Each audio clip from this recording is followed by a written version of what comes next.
was a politician, and I don't believe he is either. Politicians, as I said, he's got a background in business. I have a background in business. I believe that what you're going to find with Vivek is that's what we really need to move this state forward. And I'm happy to say that we're going to have a great state. Vivek was born in Cincinnati, Ohio, attended Harvard University, received a bachelor's degree in biology, and Yale for his law degree. His career began as an investment partner in a hedge fund before founding the investment firm Strive Asset Management in 2022. He wrote the book Woke Inc. and appeared on cable networks arguing against woke policies. That's probably the first time you ever heard or saw the name Vivek. You know, it's the first time I did. As he was traveling the circuit on these woke policies. In 2024, he entered the presidential race, but suspended his race in January 2024 to support Donald Trump. I call him a friend. Next year, you and I will be calling him governor. Let's give a warm Medina County welcome to Vivek Ramaswamy, our Republican Party and Georgia County. Thank you. Great to see you, Jim. Thank you. Appreciate it. Thank you. You have your own mic? Yeah, I'll take this one. Thank you, buddy. Thank you very much.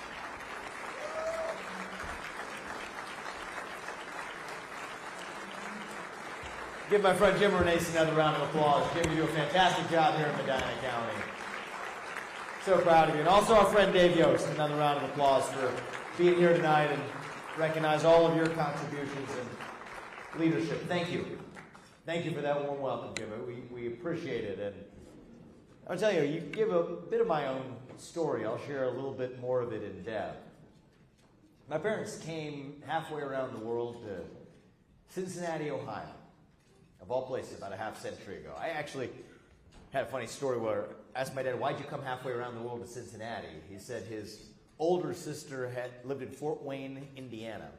Thought of her today because my cousin from Fort Wayne came with us to the Ohio State game. I said, well, why did she come halfway around the world to Fort Wayne, Indiana, of all places?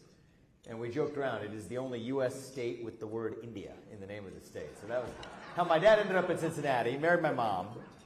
They came over about a half century ago, and they came here with nothing. And in a single generation, I've had the opportunity to found multiple successful companies, including a biotech company that developed medicines for patients who needed them, including a life-saving therapy for kids. Married my wife, Apurva, who herself is a throat surgeon, taking care of patients every day at the James, at the cancer hospital at Ohio State. Herself the kid of immigrants who came here with nothing to their name. And now we're raising our kids, our two sons, and God willing, early next year, soon to be our daughter, who we expect in February of next year. Thank you very much. Raising our kids in circumstances that neither of our families would have imagined just a few decades ago. Hopefully, God willing, with your help, in a position to lead that very state where I was born and raised.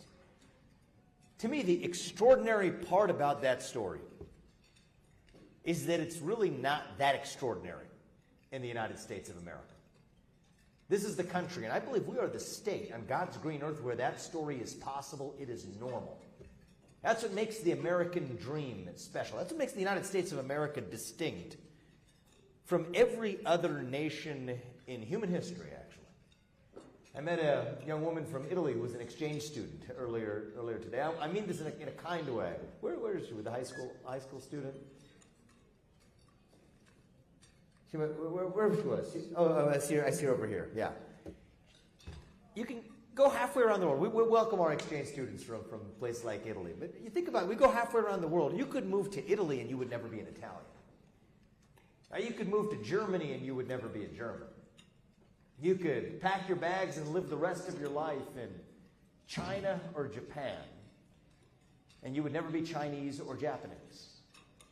But you can come from any one of those countries to the United States of America, and you can still be an American, so long as you pledge allegiance to the ideals of this country, so long as you work hard, you play by the rules. You get to have a good life and dream for an even better life for your kids. That is the American dream, and it is distinctive from every other country because there is no Canadian dream. There is no British dream. There is no Chinese dream. It's called the American dream for a reason. It is what makes American exceptionalism possible. It is what makes this country, I believe, genuinely, the greatest country known to the history of mankind. And we have an obligation to revive that American dream. In this moment in our history, now I know we had the young college Republicans stand up. I appreciate all of you standing up for conservatism on your college campuses, even in the last few years when that may not have been a popular thing to do. But a lot of the next generation is skeptical of that American dream. They have lost their conviction in that American dream. You look at New York City now, and Minneapolis on the cusp of electing self-proclaimed socialists. I don't mean that as an insult, it's what they call themselves. Now being elected in cities from New York City to Minneapolis. What's going on in the country? The easy thing for us to do is just to dunk on that, to criticize that other side. I think the harder thing to do is to ask why it's actually happening. The reason is so many of our young people have lost their conviction in American capitalism, have lost their conviction in that American dream. Young workers feeling like they're working hard, doing their part, yet still not quite able to get ahead. Young graduates not able to afford that first home. Young people even who have been told that we're a country built on free speech, seeing a guy like Charlie Kirk, who they look up to, assassinated in cold blood while speaking freely on a college campus. I understand why many of those young Americans are cynical, but my message to you guys and your generation tonight is that you can't be cynical about our country because we're still the last best hope we have on planet Earth for a country where you can pursue your dreams and speak your mind in the open. But it is our job as Republicans to now revive that American dream. A new American dream where we once again celebrate success over victimhood. A new American dream where we bring down the cost of housing by actually removing red tape and building more homes. A new American dream where we bring down the cost of electricity by producing more energy in places like right where we are here today in our own home state of Ohio. A new American dream where you can walk into the downtown of your city, whether it's Columbus or Cleveland or Cincinnati or anywhere in between, without fear of looking over your shoulder for being assaulted. Where you can speak your mind in the open without fear of somebody putting a bullet in your neck. A new American dream where we bring down healthcare costs. A new American dream where we see inflation not going up faster than wages, but the other way around. That's up to us.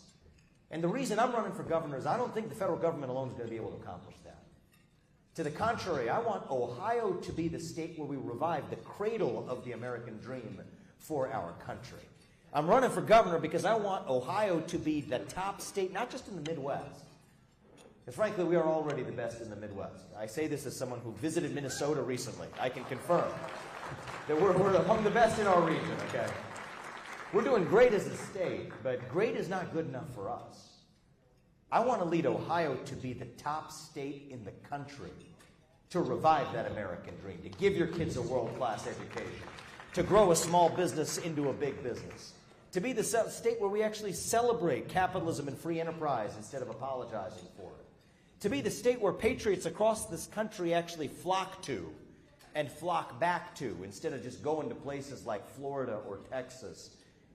That's where I want to lead our state.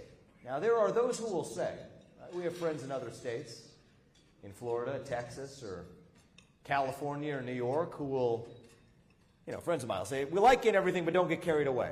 Okay, how could Ohio be that state in the United States of America? And we remind them that it was not long ago that Ohio was that state in the United States of America. You see, at the turn of the last century, we were the wealthiest state in the Union. We led the first industrial revolution. Even 6 decades ago, in 1960, 6 of the top 15 wealthiest cities in America were here in Ohio. Met some friends from Toledo tonight. Toledo was the glass capital of the world. Akron was the rubber capital. Youngstown and Cleveland were jointly the steel production capitals of the Western Hemisphere. Dayton led in computing. My hometown of Cincinnati was known around the world as the Queen City, the consumer products capital of America. And there's a special thing that happens when you're a young person growing up in that state, at the heart of the greatest nation known to the history of man. You gain the self-confidence as a young person to achieve the things that you were taught to believe were impossible. You see, it's not a coincidence that that was the same Ohio that Neil Armstrong grew up in, when he became the first man in human history to walk on the moon, born, raised, living in Wapakoneta, Ohio, as he did. It's not a coincidence. That was the same Ohio that John Glenn grew up in, when he became the first American to orbit around the earth, born, raised, living in Ohio as he did it. That was the same Ohio that raised the Wright brothers in Dayton, Ohio. Born and raised they were. When they took flight at a moment, they were taught to believe that was crazy talk. That is who we were as a state. And you know what? We can be that state again, because if you think about it, we have every natural gift we did the first time around. Same great fertile farmland, same great natural resources, a great geographic location for manufacturing. 60% of North America's population, think about that.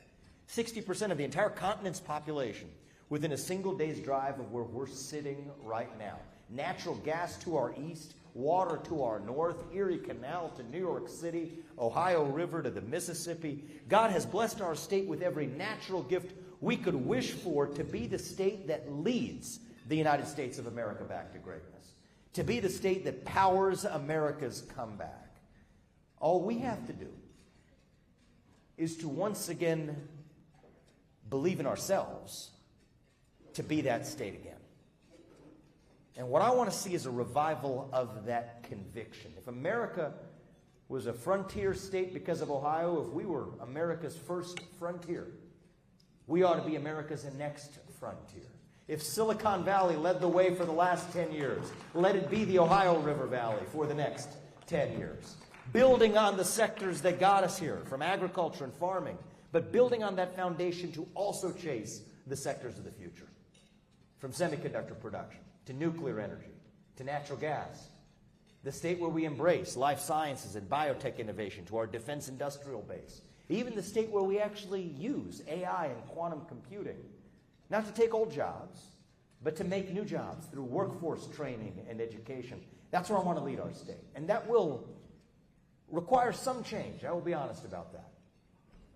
They'll run ads against me. The Democrats mostly will next year, pointing out some of the changes that I seek to make. And I seek to make those changes not because we're anything other than a great state. We're a great state, but great is not good enough. And if we want to lead the country, we're going to compete with Texas and Florida and Tennessee. Those states have had their turn. Get out of the way. It's time for Ohio to lead the way now. It's Ohio time in Ohio, in the heart of the country. The heart of the country will be the leading edge of the country.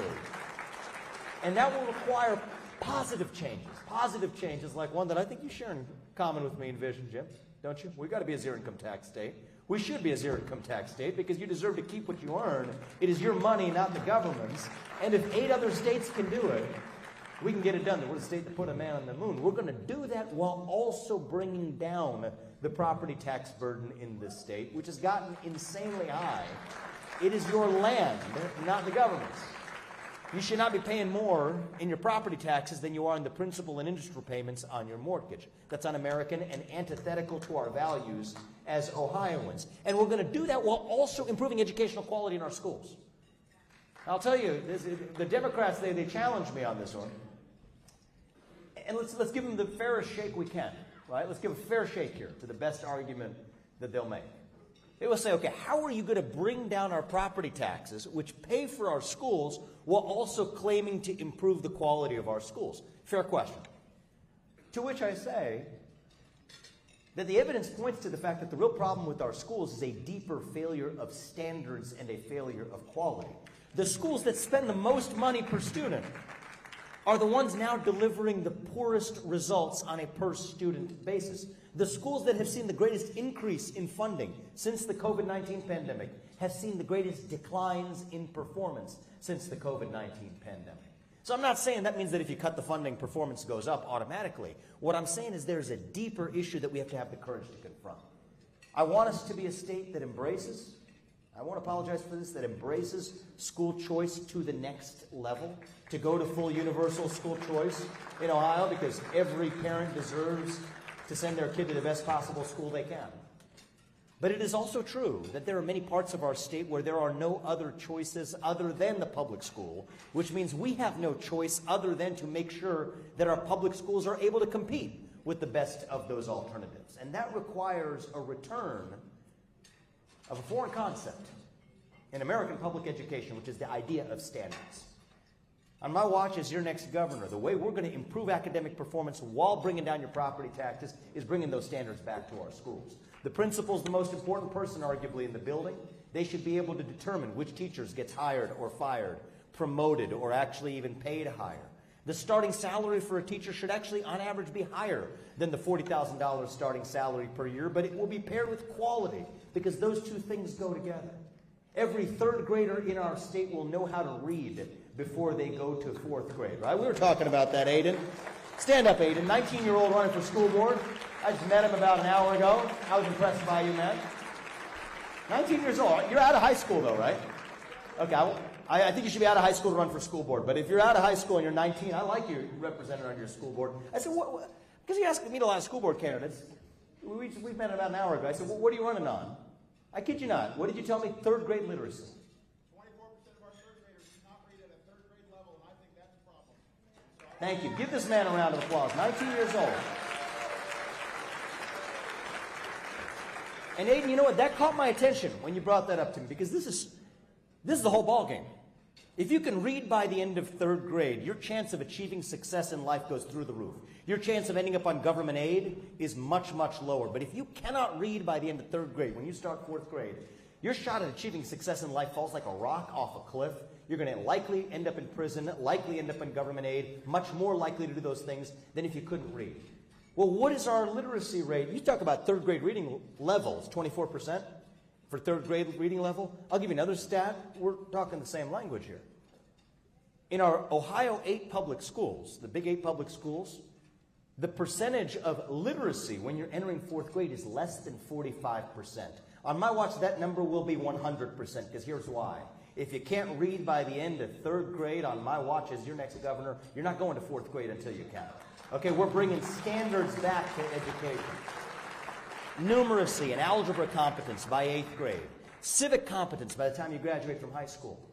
We're going to require that every high school senior who graduates from an Ohio public high school has to pass the same civics test that every legal immigrant has to pass before that immigrant becomes a voting citizen.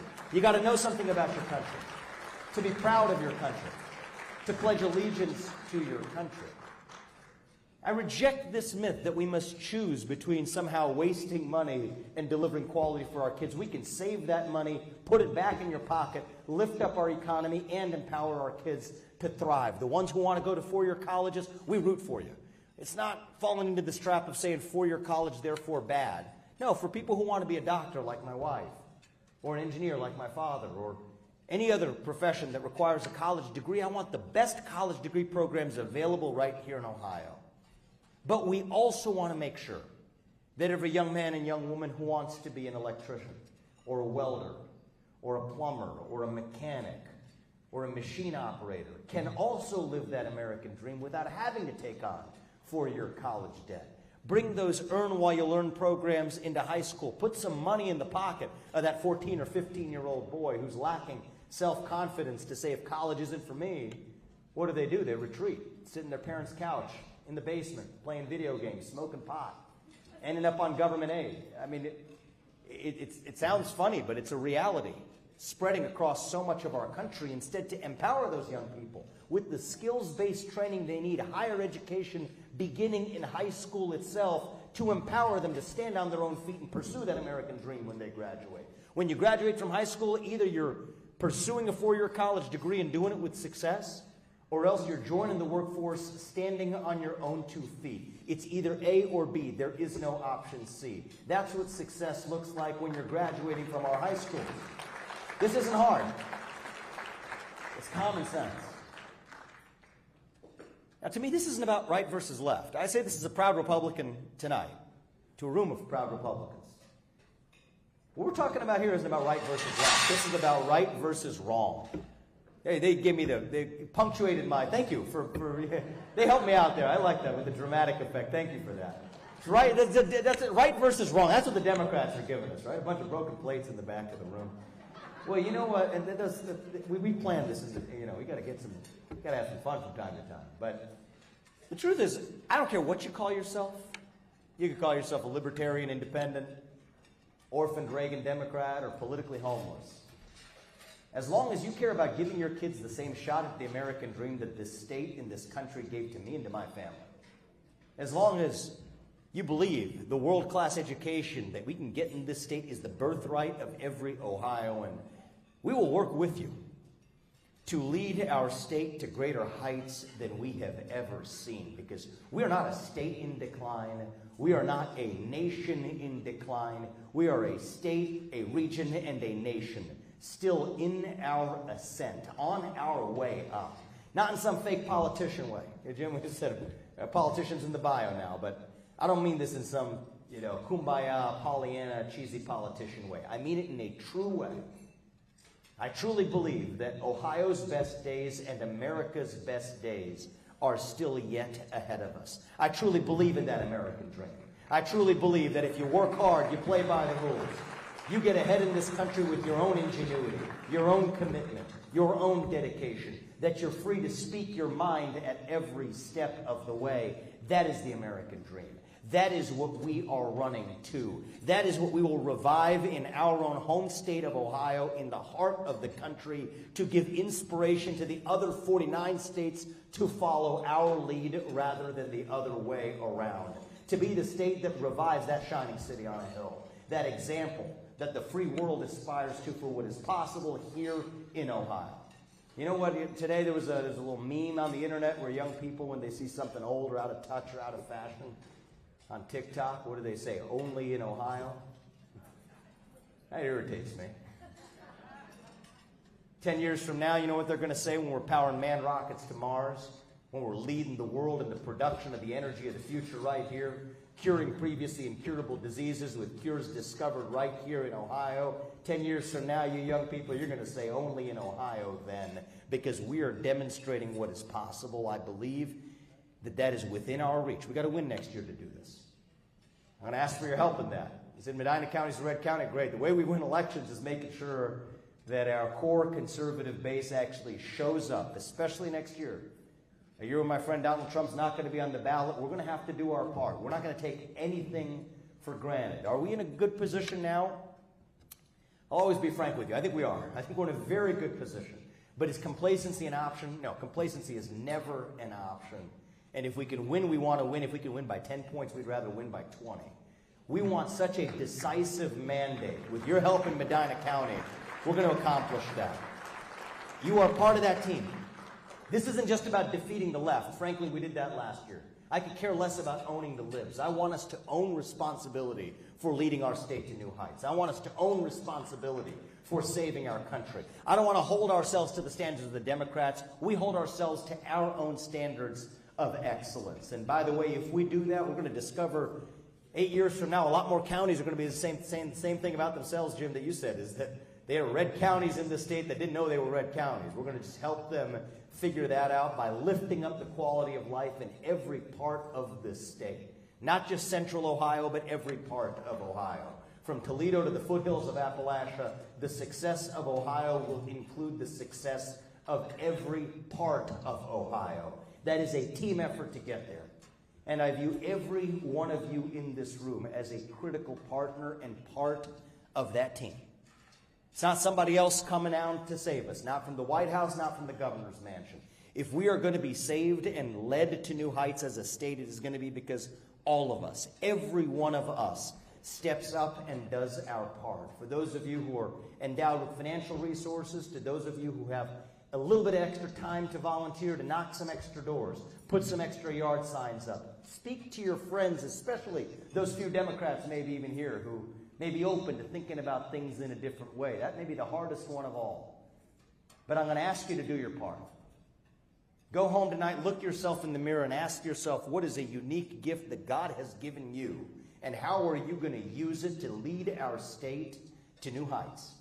And if you all do your part, I promise you, my wife and I and our family, we will do ours to make sure that Ohio's best days and America's best days are still ahead of us. And just a year from now, we're going to have a lot to celebrate. We're going to come back to Medina County to do it. Thank you all for coming out today, guys. God bless you and your families, and may God bless our great state of Ohio.